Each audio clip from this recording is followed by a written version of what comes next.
If you believe in justice, innovation, and stories of powerful comebacks, this is the channel for you. Subscribe now to follow real stories of resilience, redemption, and the people who turned betrayal into legacy. Don't miss out, hit that like button, share with a friend, and click the bell so you never miss an episode. Let's celebrate those who rise, rebuild, and inspire. The conference room at Sierra Grid Solutions felt like a tomb. Madeline Cho sat at the head of the polished walnut table, her Stanford-etched smile as cold as the Denver snow outside. Two corporate attorneys flanked her like silent executioners. I'd walked in expecting a discussion about new project funding. Instead, termination papers were waiting for me. "Danielle, you're incredibly talented," Madeline said as she slid the papers across the table. "But with budget restructuring, your role is no longer sustainable." My mouth went dry. After 8 years with the company, after designing the software that optimized renewable energy flow across the western United States, I was being discarded. The woman who'd climbed out of rural poverty in Idaho, earned a full ride to Caltech, and helped transform how cities manage power grids, was being told she didn't fit the budget. "I don't understand," I managed, my voice barely rising above a whisper. The glass walls behind them revealed a sweeping view of the Rockies, once the dream skyline I promised myself I'd reach as a teenage coder with dial-up internet and second-hand textbooks. Madeline gave a performative smile. "It's not personal. It's just business." Security was already waiting. My access had been revoked before I'd even walked in. As I packed my belongings into a cardboard box, my hands shook. A framed photo of my late father, who'd wired our cabin with solar panels, slipped from my desk and cracked on the floor. But buried in the back drawer, wrapped in a faded manila folder, was something Madeline had overlooked. Something that could change everything. In the solitude of my car, I opened the folder with trembling fingers. Inside was a document I hadn't thought about in years, an agreement signed by Greg Huxley, the former CEO, just before his retirement. Greg had seen what others ignored. He valued insight over image. The document was titled Intellectual Property Co-Ownership Agreement. My eyes scanned the legal clauses, heart pounding. And there it was, plain as day in the small print. I retained joint rights to the grid orchestration software I had built. Greg had quietly granted me that title, knowing full well the nights and holidays I'd poured into that system. My phone buzzed. A generic email notified me of my benefits termination. But beneath it, a notification from the internal deployment server blinked. I'd forgotten to turn off the alert.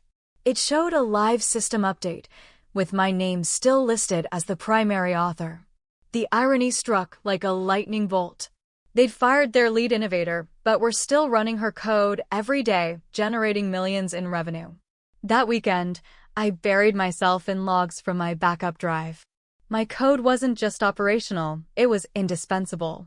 Modular, scalable, and still tethered to the Git repository under my credentials. Every update, every deployment pointed back to late-night commits done from my apartment in Boulder while Madeline was whining and dining investors. Madeline thought she'd cut dead weight. She had no idea she'd just let go of the woman who architected her company's future. As I refreshed my LinkedIn, a new notification appeared. Someone had just viewed my profile. Her name? Madeline Cho. My inbox lit up with a fresh alert. Madeline Cho was scheduled to deliver the keynote address at the Rocky Mountain Energy Innovations Forum the following Thursday. The title made my stomach churn. Transforming Power, the Sierra Grid Breakthrough. Everything I had sacrificed, nights of debugging, weekends chasing performance improvements, and a vision born from a single laptop in a freezing studio apartment, was now being rebranded as her masterpiece. I clicked on the preview stream out of morbid curiosity. There she stood in her signature designer blazer, pacing in front of slides that displayed my architecture diagrams and efficiency charts as if they were hers. It was surreal. 6 years of contribution, repackaged under a new narrative. My narrative, rewritten. I shut the laptop. For the first time since Monday, A small smile crept across my face. If Madeline wanted to fight dirty, she had chosen the wrong woman to cross. I still had tools she didn't know existed. When the forum went live, I couldn't help but watch. She paraded across the stage like a theater star, gesturing toward infographics that mapped out municipal energy savings, every number pulled directly from my software's analytics module. The audience soaked it in. Executives applauded. Industry analysts tweeted praise about her visionary leadership. At Sierra Grid, we value bold decisions, she said, pausing as if preparing to accept a medal. Our proprietary optimization suite has already saved over $800 million in urban infrastructure costs while drastically cutting carbon emissions. I sat frozen. That suite was my system line for line. Created with passion, sweat, and caffeine at 2 a.m. on holidays. And now it was plastered across projectors with my name surgically removed from history. The next slide appeared, a map showing the cities where the technology had been deployed. Denver, Salt Lake City, Phoenix, San Diego, dozens of regions benefiting from innovations built by my hands. Even my benchmarking reports were on display, stripped of attribution but unmistakably mine. Madeline raised her arms as the crowd roared. And this is only the beginning. Our next rollout will expand to 40 more municipalities by Q2. I muted the stream and turned to my inbox.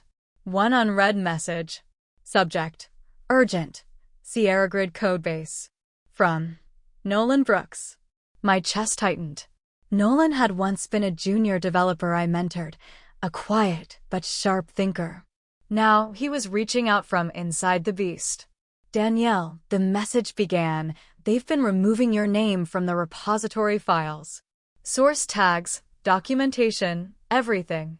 But the commit history is still intact. I thought you should know before they go any further. I called him instantly. Are you alone? I asked.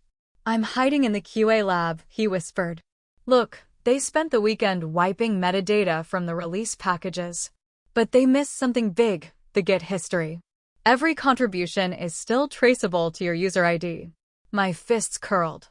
They weren't just claiming credit. They were trying to erase me entirely. But they'd forgotten the first rule of software engineering. You can't rewrite history without burning the whole system down. Thousands of commits. Years of contributions.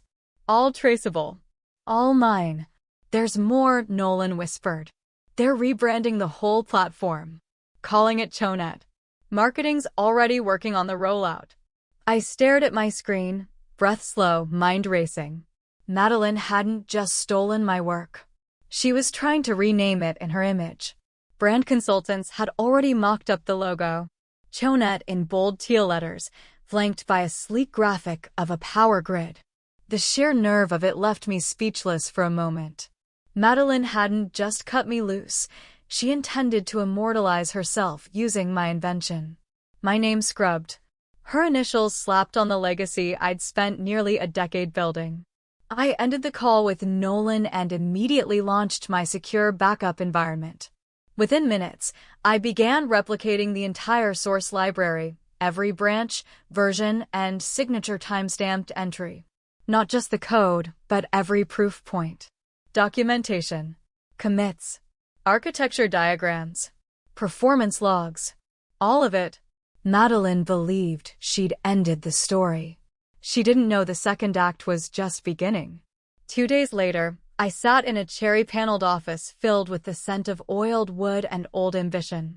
Joanna Graves, one of the most respected intellectual property attorneys in the Mountain West, flipped through my folder with keen eyes and quick notes.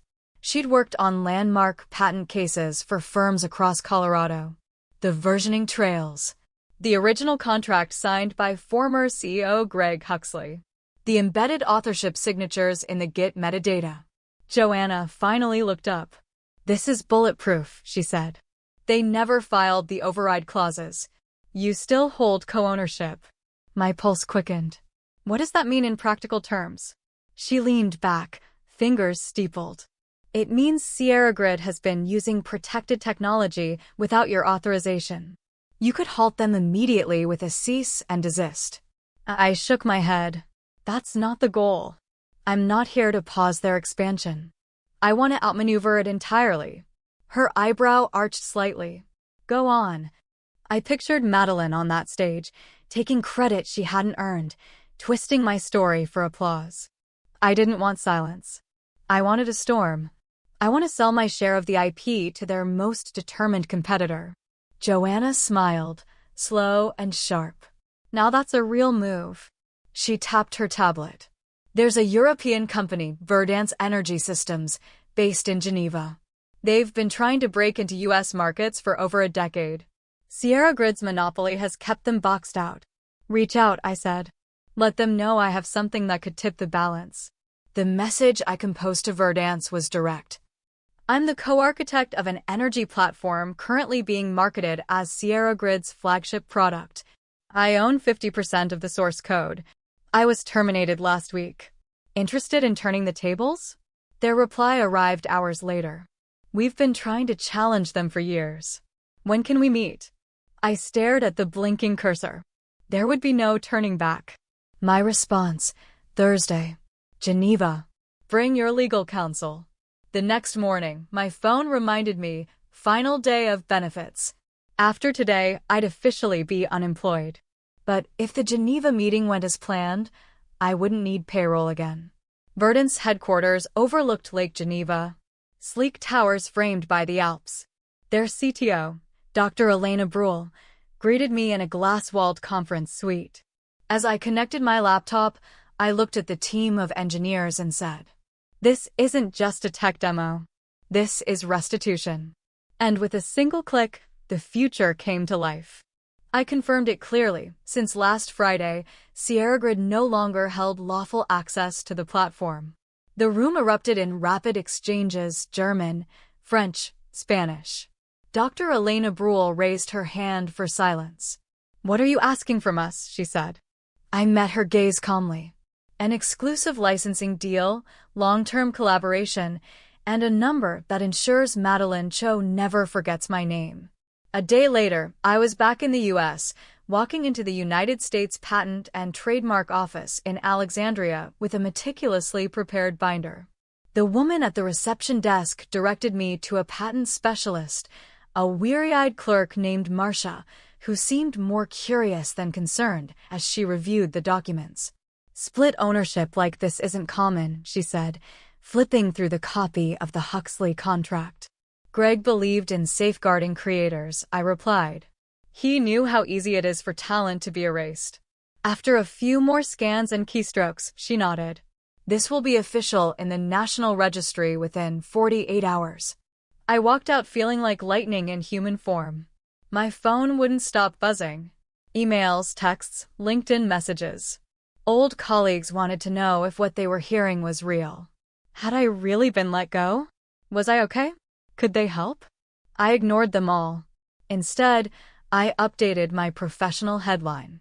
Co-creator, Apex Grid OS. Founder. Advisor. Independent strategist. The responses were instant. Shock, disbelief, admiration. But one profile view mattered more than the rest. Madeline Cho.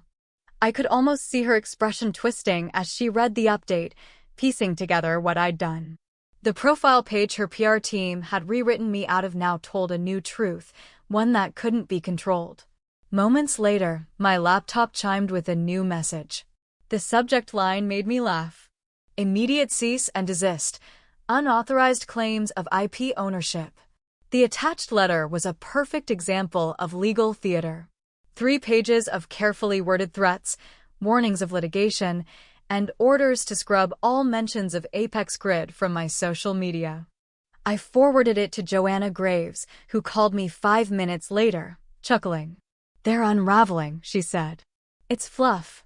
No evidence. No legal standing. You have every right to claim what's yours." She fired off our counter. 22 pages long.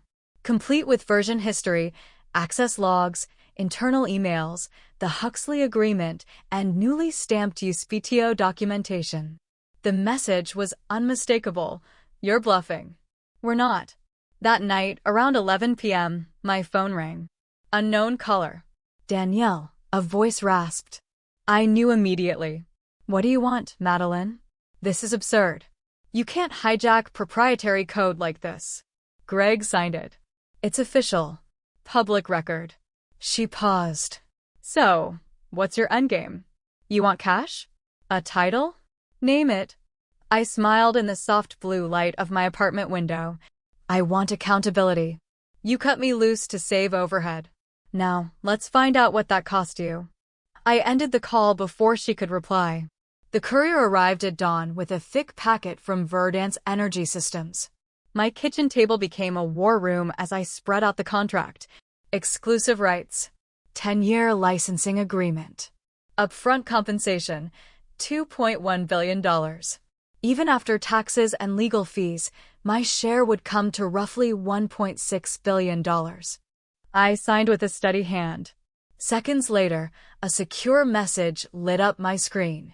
Welcome aboard. Integration begins Monday in New York, Miami, and San Francisco. Buckle up. My bank app refreshed with a pending deposit that made my knees weak. But that wasn't the best part. That came later that afternoon. I was halfway through a bowl of spicy basil noodles when the first alert came in. News outlets were picking up on a wave of contract terminations across multiple U.S. cities. Energy directors in Phoenix, Minneapolis, Charlotte, and beyond were publicly citing more affordable and transparent alternatives to Sierra Grid's licensing model. Madeline's empire was starting to fracture. The collapse had begun. I leaned back on my couch, champagne in hand, watching the headlines multiply. After a week of tension, the anger had faded. I wasn't furious anymore. I was vindicated. The unraveling at Sierra Grid's quarterly executive meeting was relayed to me in real time by Nolan. He was in the room taking minutes when Madeline lost it. She accused me of leaking proprietary assets, shouting about sabotage and espionage before launching her phone across the room. Nolan messaged me through our secure chat line. She's claiming you sold the code illegally, he wrote. The board doesn't seem convinced. Then came the real blow. Sierra Grid's CFO, Elaine Hudson, stood and read aloud a legal document just delivered to the board. It listed 19 cease and desist filings from city governments and public utility offices. Contracts in cities like Denver, Austin, and Sacramento were now suspended pending intellectual property clarification. The stock dropped 20% in 36 hours. Financial blogs lit up, some calling it the swiftest clean tech collapse since Enron. Others dubbed it the Danielle effect. I knew it was time to speak publicly. I opened Twitter and typed, "Let go on Friday. Still hold the source code on Monday. Funny how ownership works. Hashtag know what you own." Attached was a screenshot of my GitHub repo, 6 years of commits with timestamped entries, each one tied to my name. By nightfall, the tweet had over 65,000 retweets and was trending nationally. Replies poured in, developers sharing their own war stories about stolen contributions and unethical leadership. Women in tech amplified the message. Industry influencers reposted it with calls for accountability. Madeline never responded directly. Her PR department must have shut her down fast. Smart decision. A LinkedIn message arrived from Alyssa Wright, a senior tech journalist with The Chronicle. She wanted to meet off the record to hear my side. We arranged a meeting at a quiet cafe in downtown Denver. Alyssa came prepared, questions sharp, legal references in hand. I walked her through everything: the Huxley Agreement, the unedited Git logs, the licensing deal with Verdance, the panicked messages from inside Sierra Grid. "This is a tech reckoning," she said, scribbling notes. "You were the architect, and they tried to erase you. This isn't just a lawsuit, it's a shift in the narrative." I smiled. It's David versus Goliath, except this time, David patented the slingshot. She laughed. "Can I use that?" 3 days later, the article dropped. The source code showdown: how one woman toppled a billion-dollar power broker. It went viral overnight. My inbox flooded with interview requests, TEDx invitations, even publishers asking about memoir rights. But it was Alyssa's closing line that struck deepest. When asked if she had any regrets, Danielle Mercer replied, "She fired me to save money." I simply showed her what that decision really cost. And then came the screenshots. Someone inside Sierra Grid had leaked Slack logs from Madeline's private leadership channel. The messages were brutal. She thinks her Caltech degree makes her invincible. She can't afford to sue. We'll bleed her dry. Let her try. We'll bury her in NDAs. The internet erupted. Justice for Danielle began trending. The leaked messages were everywhere. Screenshots lit up every corner of tech Twitter, Reddit threads, and industry Slack groups. My only public comment came in the form of a tweet. Integrity isn't tested during comfort. It's revealed during crisis. Thanks for showing yours, Madeline. The post went viral instantly. Mentions poured in. Founders I'd never spoken to offered partnerships. Angel investors wanted to back my next build. Advocacy groups and women's engineering networks invited me to speak at summits. But the message that meant the most came from a familiar name, Dr. Kaminsky, my former Caltech advisor. "You always had it, Danielle. Just didn't know you'd bring it with this much fire." Then came the courier envelope. Certified. Thick. Heavy. Madeline's legal team had sent a formal offer, $100 million in exchange for a full withdrawal of claims and a gag clause on all past employment details. It was an elegant bribe. Walk away rich and silent. I forwarded it to Joanna. She reviewed it quietly, then spoke. "Honestly, most people would take this." I didn't hesitate. I'm not most people. I was raised by a single mother who wired trailers for a living. I didn't fight this hard for a payout. I fought because I know what it's like to be dismissed before you even speak. Joanna leaned forward. "Then what do you want?" I thought of the girls told they were too much. The women overlooked in conference rooms. The engineers talked over, underpaid, sidelined. I wanted more than money. I want to make sure no one like her ever does this again. I sent back a one-line response. Offer declined. See you in court. But before that day came, I played one final card. Quietly, using a sliver of my Verdance funds, I acquired 5% of Sierra Grid's publicly traded shares, just enough to demand entry into shareholder meetings. The following week, I walked into their downtown Denver office again. This time, I wasn't carrying a box, I was carrying authority. I took a seat at the polished boardroom table. It was the same seat where Madeline had humiliated me less than 2 months prior. But now heads nodded in acknowledgement. Respect. Madeline sat across the table, pale. The board chair, Thomas Whitaker, greeted me formally. "Ms. Mercer, we understand you've requested time to discuss issues concerning intellectual property." I slid a heavy binder across the table. This contains documented evidence of repeated, unauthorized use of a system Sierra Grid no longer has the rights to. It outlines deployments, dates, and revenue generated through unlicensed software. Silence fell over the room as pages turned. Madeline looked like she wanted to disappear into her seat. "This isn't about whether mistakes were made," I continued. "It's about whether you're willing to address them with accountability." Whitaker glanced around. "We'll deliberate in executive session." "Madeline, you should. She's trying to destroy everything we've built." Madeline snapped. "This is a personal vendetta." The room froze. Whitaker's voice dropped to a firm whisper. "Miss Cho, please excuse yourself." She shoved her chair back and stormed out. I stayed seated as the board voted, unanimous suspension pending full investigation. "Would you consider stepping in as interim CEO?" Whitaker asked. I smiled. "No, but I do have a better idea." Hours later, the federal injunction hit. Sierra Grid was to halt all use of the Apex Grid OS pending IP review. I watched from my apartment as headlines rolled in. Contracts terminated. Layoffs announced. Pre-market shares plunged 60%. Their foundation crumbled overnight. And Verdance? They were ready with a better, faster, legally sound alternative. Verdant's rollout began instantly. Cities praised the seamless migration to their upgraded platform, sleeker design, stronger safeguards, and transparent costs. Utility directors praised its responsiveness, noting real-time adjustments that surpassed anything they'd used before. My phone wouldn't stop buzzing. Reporters asking for interviews, attorneys probing settlement terms, venture firms offering millions for advisory rights. I answered none of them. I wasn't interested in the noise. I was focused on building something that truly mattered. That same afternoon, I filed the incorporation paperwork for Horizon Grid Systems. This time, the mission was mine from day one. No legacy power brokers. No egos. No shortcuts. Just one vision. Technology should elevate communities, not exploit them. Madeline tried reaching out. 17 missed calls in total.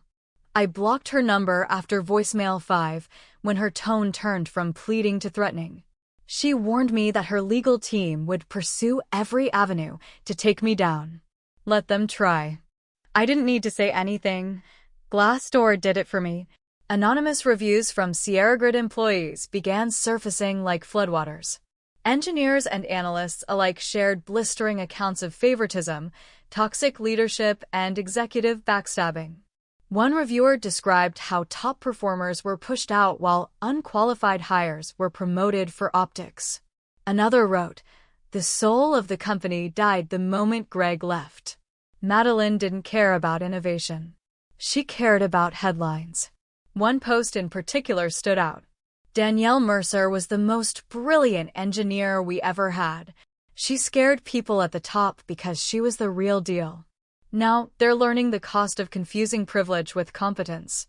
The media ran with the story. What started as company gossip turned into a national debate on leadership and ethics in the innovation economy. Harvard Business School made it official. A case study on Sierra Grid's fall would be included in their MBA curriculum under Corporate Responsibility and Governance. Madeline tried salvaging her image with an appearance on Bloomberg Tech. But when pressed on the ownership dispute, she fumbled badly, mumbling about internal misunderstandings and vindictive staff. The interviewer calmly dismantled her claims with direct references to IP case law and my published patent records. The damage was done.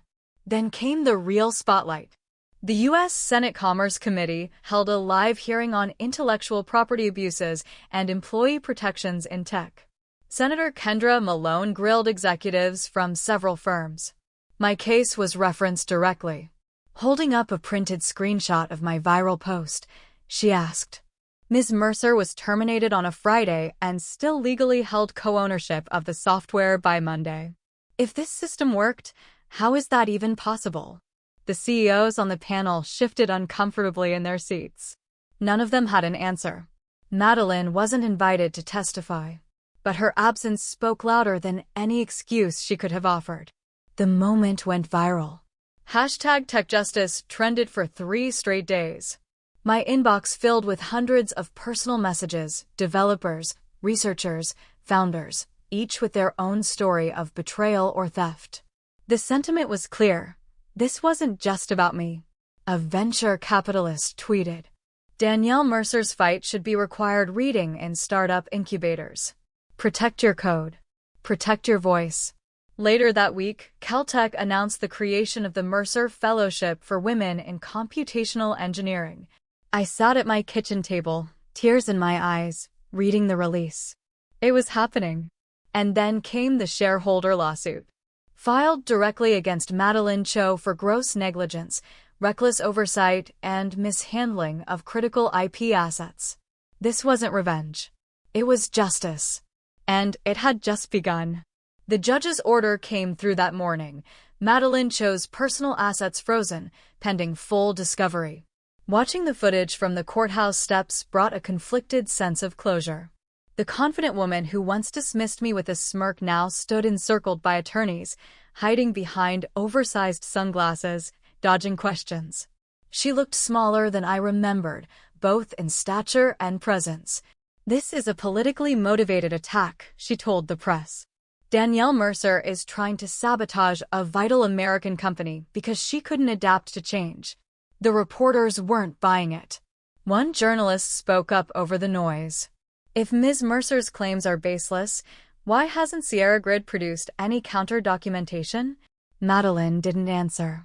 She turned and hurried into the courthouse, expression tight, silence louder than any denial. That night, I made my own announcement. Horizon Grid Systems had closed its first major funding round, $500 million in Series A, backed by 3 of the country's leading clean energy venture firms. Our mission was printed on every application, press kit, and deck. Innovation should uplift communities, not exploit them. Applications from developers, researchers, and analysts arrived by the hundreds. From Detroit to Dakar, brilliant minds were lining up to be part of something new. 2 weeks later, the final blow fell. Sierra Grid filed for Chapter 11 bankruptcy. A company that once powered dozens of cities, employed thousands, and filled magazine covers had collapsed into a debt-ridden shell. Vendors pulled out. City contracts vanished. The building that once symbolized their dominance in Denver's skyline was listed for liquidation. I remembered walking through that tower as a junior engineer, badge clipped proudly to my collar, hoping one day I'd lead something of my own. Now, I watched news footage of Madeline being escorted out, cardboard box in hand, security on either side. The symmetry was poetic. My attorney placed a discreet bid on the building the same day. Not out of vengeance, out of vision. The auction was quiet. No other bids matched the offer. $200 million, less than half its valuation. By Friday afternoon, the deed was signed. The tower belonged to me. Stepping inside again was like walking through memory. The marble lobby, once gleaming with pretense, now echoed with absence. The offices sat empty, silent, waiting. I rode the elevator to the top floor, Madeline's former domain. Her nameplate had been stripped away, but her leather chair still faced the same breathtaking view of downtown Denver. I sat, just for a moment, before dialing my interior architect. I want it gutted, I told her. Down to the steel. We're building something completely different. The vision came fast. Collaborative hubs instead of cubicles. Solar labs designed by women of color. Glass meeting rooms open to the skyline, not cloaked in secrecy and power plays. By noon, the announcement went live. Danielle Mercer launches the Mercer Institute for Inclusive Engineering. A reporter later described it as poetic justice. I called it the start of something better. The launch drew over 1,000 people, scientists, civic leaders, investors, students. The new lobby gleamed with possibility. On the center wall, a bronze plaque shimmered in the sunlight. It read, "For every girl told she was too curious, too opinionated, too much. Welcome home. Too passionate, too opinionated, too much. Welcome home." I stood where Madeline Cho once delivered my termination, now speaking to a crowd that mirrored the future she never envisioned. Rows of bright-eyed young women, many of them from marginalized backgrounds, some first-generation college students, others immigrants bringing dreams and talent the tech world too often ignored. As I looked across the room, I saw reflections of the girl I once was, 20 years younger, unsure but determined. This institute was born from an attempt to erase me, I said into the microphone. But that failure taught me something far more valuable than any patent or promotion ever could. I paused, letting the moment land. Our strength isn't just in the systems we design. It's in the people we lift while we build them. The ovation that followed shook the walls. Journalists later called it the most moving keynote the tech world had seen in years. At the reception, Dr. Elena Bruhl from Verdance raised a glass in my direction. "To Danielle Mercer," she said, "who proved that justice might take time, but it always arrives." I smiled quietly, thinking of that teenage girl in rural Idaho, writing her first lines of code on a hand-me-down laptop. The next morning, an email popped up in my inbox. Subject: a small request. Sender: Madeline Cho. I hovered over the trash icon, but curiosity won. It was short and desperate. Danielle. I don't deserve a response, but I'm asking anyway. The legal battles ruin me. No one in the industry will even return my calls. I know I handled everything wrong. You were the best developer I ever worked with. If there's any chance you'd consider bringing me on at the Mercer Institute. I've changed. Madeline. I stared at the screen, silent. This was the same woman who had erased my contributions, claimed my innovation, and threatened me with lawsuits. Now she wanted mercy. I didn't write back. Instead, I asked my assistant to send her a copy of my newly published book, Built with Integrity, Rewriting the Future of Tech. Inside the front cover, I signed. Real success isn't about taking the spotlight. It's about making space for others to shine. Danielle. That was the last exchange we'd ever have. A few weeks later, I visited the cemetery just outside Boise, Idaho. The wind stirred the pine trees as I knelt at my mother's grave. I laid a bouquet of fresh lilies next to the granite marker. Carla Mercer had passed away when I was 24, before my degree, before the breakthroughs, before the firestorm. But her voice still echoed every time I doubted myself. You always warned me they'd try to claim what I built, I whispered. But I protected it, Mom. I protected everything. Her headstone read, She nurtured tomorrow. It was perfect. She had worked nights, sewn clothing for neighbors, and skipped meals just so I could have textbooks and secondhand monitors. She'd hugged me the day I left for college and whispered, Show them what a girl from Idaho can do. Behind me, construction workers were finishing the final panels on our new Energy Impact Lab, a division of the Mercer Institute focused on renewable innovation for underserved regions.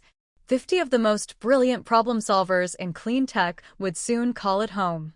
I stood up, brushed off my coat, and walked back to my electric SUV. Tomorrow, I'd announce our joint fellowship program with Caltech, full scholarships for first-generation students in engineering. Next month, we'd break ground in Cleveland and Albuquerque, delivering access to cities long ignored by legacy firms. As I passed the bronze dedication at the exit, the sunlight caught its words. Mercer Institute for Vision and Equity. To the ones who were never supposed to lead, lead anyway. Mercer Institute for Vision and Equity. Beneath it, the inscription read, For every young woman told she dreamed too big, this is your place. I grinned, recalling Madeline's vacant suite and seized assets. She let me go to save a line item. In the end, that choice cost her everything.